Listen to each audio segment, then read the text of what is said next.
Anyway, let's see if I can get this down this hill without falling on my old fat ass. I'm not sure I will. This is very steep and slippery, and my shoes, they look like they're good, don't they? But they're just, they're road running shoes. They're not meant for climbing.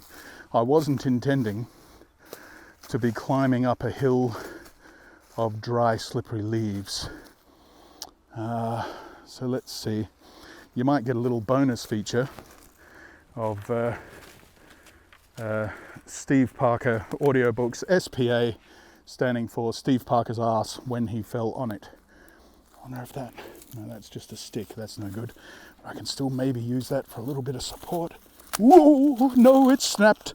It snapped. Momentum is throwing me down. I think I'm going to manage it.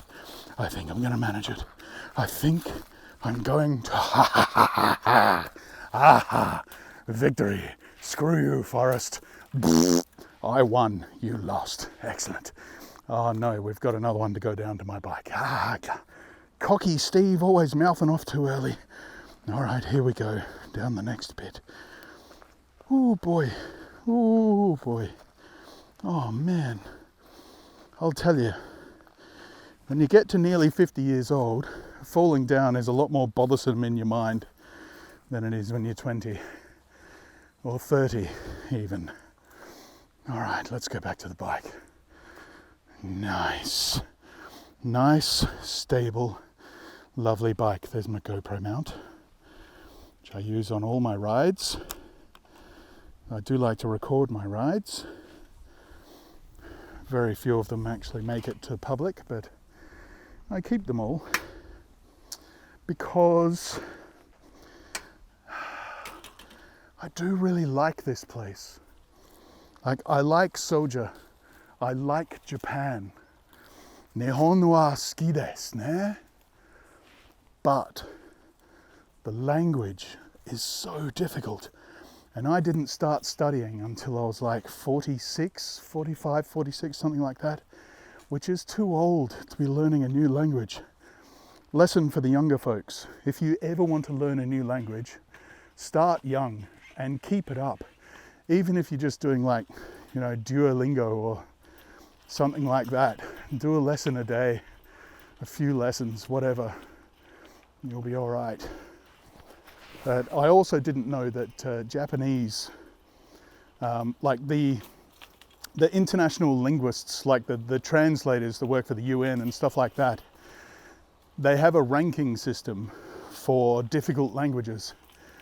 And Japanese is consistently in the top 3. It's one of the most difficult languages to learn for an English speaker, Because I mean, English, French, German, Spanish, blah, blah, blah.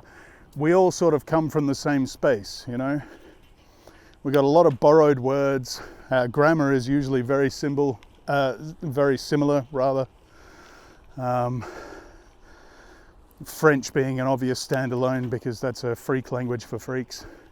It's very strange. I learnt French and Japanese at the same time in high school. I don't know what I was thinking. I'll tell you what I was thinking. I was thinking I'd quite like to go to France, and I like Japan.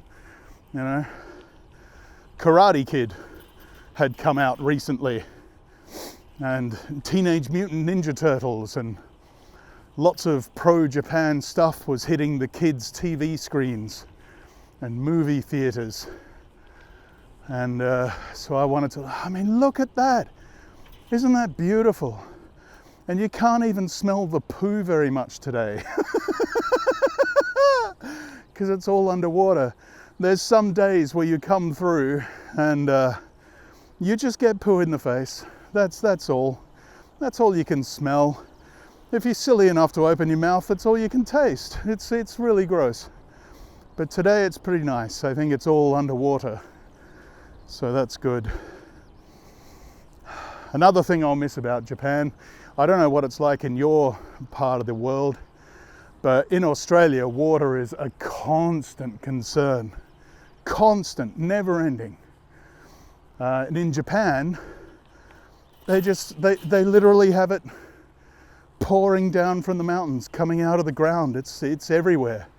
they could not even imagine having to conserve water, you know. You wonder how they, you know, grow rice. A lot of these fields are rice, you know, they're preparing for the rice harvest, rice planting, you know. Or they've just done so or something. I'm not a farmer person, I don't really know. But, you know, they can do it because they have so much fresh water.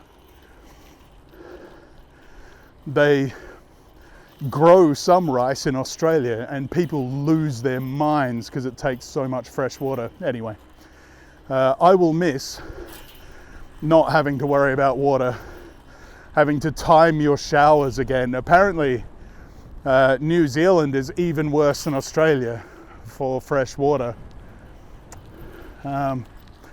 So yeah, we'll see how that goes. We don't even know where we're going to end up yet. Sort of depends on, you know, what the job market dictates, what sort of rent we can get, whether we'll need a vehicle, all that sort of thing, you know. Oh, here's a couple of gaijin. Look at this. Wow. There's a weird thing in Japan where when white people meet other white people, they will not make contact. They'll try not to make eye contact. I was going to turn right there, but there was a couple of white guys, so I didn't. How terrible. How terrible. Anyway. When Alice and I first got here, it was in the depths of COVID. So there was no one. Like, Japan was locked down. There were no tourists. Well, lucky they still let us in for work. So when we were going around like tourist areas, like the historic district in Kurashiki just down the road and that sort of thing, you never saw white people, you know. You hardly saw Japanese people. Most of them were hiding inside. So when the borders were opened and you started seeing white people again, it was a real shock to the system. I saw a white guy in my gym the other week and freaked right out, I don't mind saying. I'm going to turn around and head back out to town. Head back out of the country, rather. I should have turned there. Doesn't matter, we can do it here in this next car park. I'm quite enjoying this little chat. Might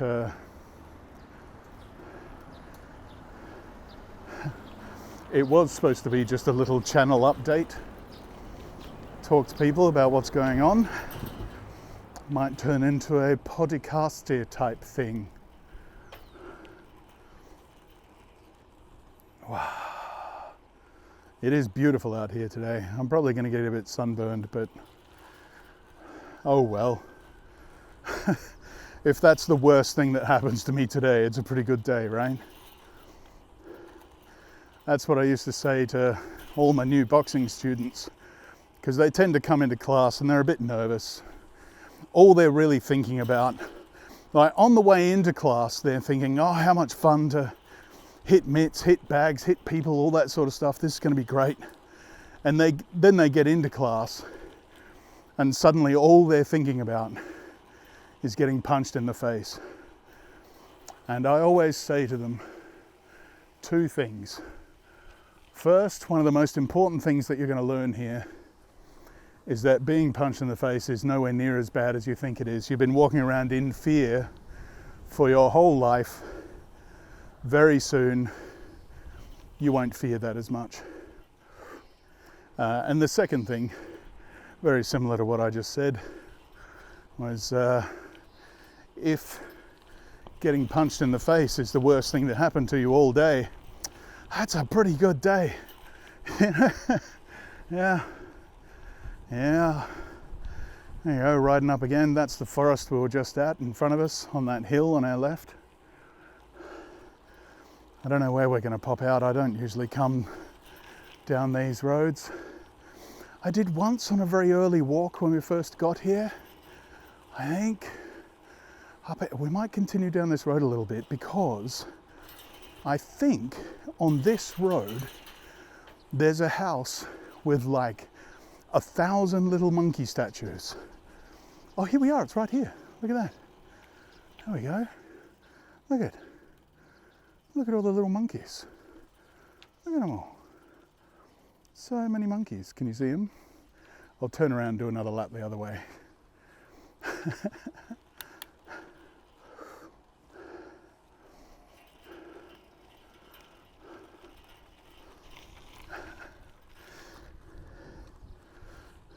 Here we go. And monkeys. Look at all them. All them little monkeys. Little monkeys. There we go. I don't know if they mean something in the Buddhist religion, or maybe Shinto, or maybe that person just really likes monkeys. Buddhism is still, I believe, the majority religion in Japan. It's a pretty good religion to follow, really. You very low stress, low requirements. You know, Buddhism does not ask a lot of you. Yeah. Not a lot of Christians in Japan. There are some, but not many.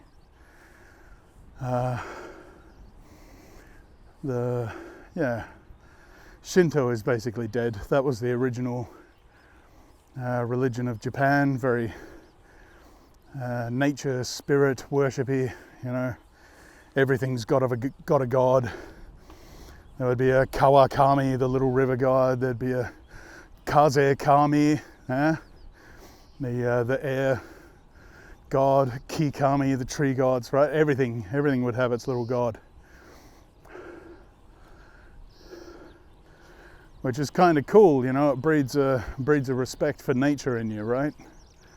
Anyway, that was basically ousted by Buddhism, and then Christianity was introduced by the Portuguese, of course. Oh boy, getting a bit tired, getting a bit sweaty. That's all right. I should have turned my watch on to measure my workout, but I didn't think of that, because, as I said, this was supposed to be just a little ride, little talk about what's happening, you know. Another thing I love about Japan is all the farming machinery is a lot smaller than it has to be in Australia or America. You know, that would be enormous in my country. Huge. You know, the old ploughing machine in Australia, it's like 20 meters wide or something. Goddamn enormous, you know. Here, I mean, most of the farming machinery I've seen is the size of, like, you know, a construction bobcat. It'd be the little assistant vehicle on a housing site or something.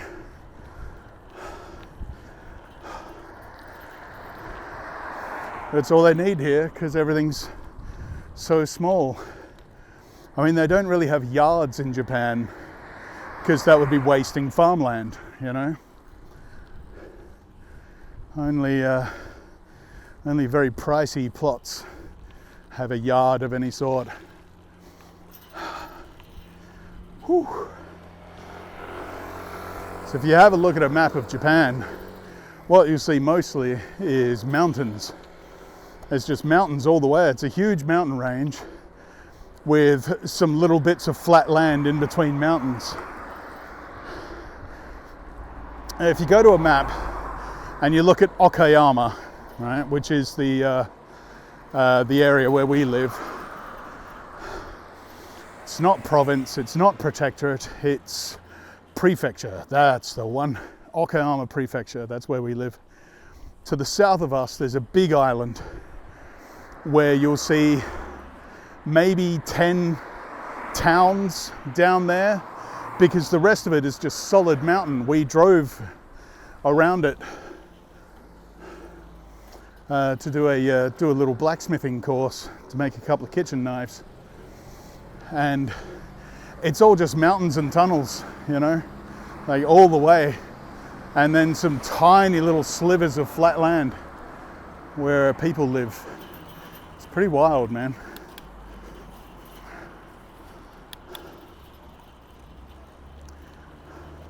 And honestly, that's kind of what made us think of New Zealand for the next place.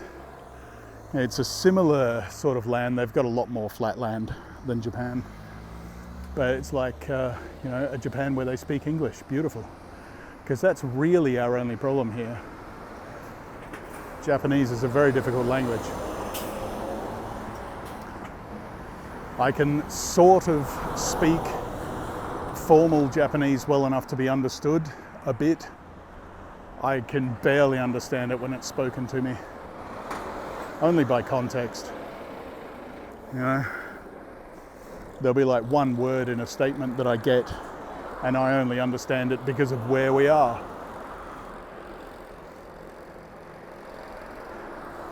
Anyway, I do love this place, but we can't live here forever. Language is too hard and I'm too dumb. Alice would get it eventually. I wouldn't.